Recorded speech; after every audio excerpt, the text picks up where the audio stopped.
Okay, so in this video, I'm going to be going over PAILs rails in a 90-90 position. So what we're going to do is set up, and this is actually going to be used as a static stretch. So ideally, you don't want to just relax through this stretch. You want to actually have a little bit of pressure through that front leg that's externally rotated, almost as if I was to put a piece of paper under here and try to pull it out from your leg, and you had enough pressure there to lock that piece of paper in so it didn't go anywhere.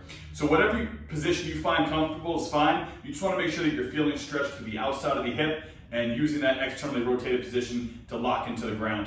So we're going to hold this stretch for a minimum of 120 seconds or 2 minutes, and then we're going to go into our PAILs rails contraction. So we can think about the PAILs contraction, progressive angular isometric loading, as pushing into the ground, achieving our end range, and then driving without the ability to move past the object because it's the ground. We're not going to be able to actually move it, but our intent is to drive through the ground.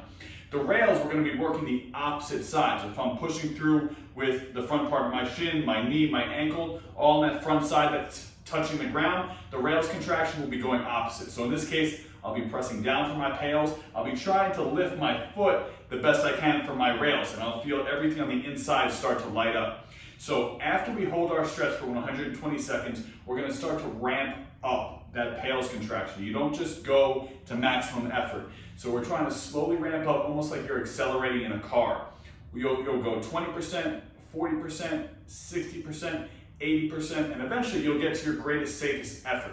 And once you have that greatest, safest effort, whatever that may be, you're going to continue to hold it for the prescribed amount of time. So once you finish that and you hold that intensity for the PAILs, you're going to reverse it right away and go into rails.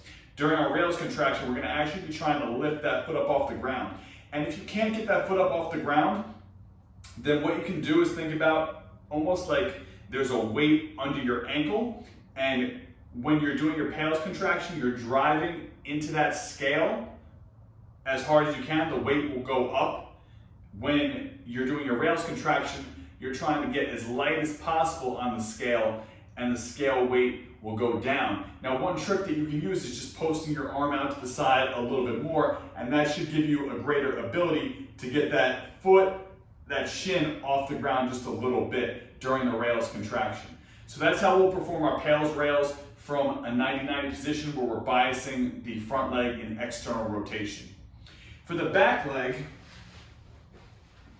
we'll just change positions here. I'm set up in my internally rotated position. I'll hold my static stretch where I'm looking over my shoulder for 120 seconds. So as I do this, now instead of having a piece of paper under my front leg, I'm thinking about scooping through the ground on my back leg and just applying a little bit of pressure during that stretch so we have that force component in this position.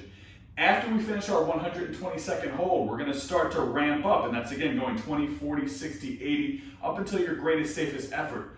Once you reach that 100%, that maximum capacity, you're going to hold the intensity for the prescribed amount of time, and again, that's scooping as hard as you can now in through the ground, almost like as if I were to come under and break through the ground and finish out the other side by my opposite foot.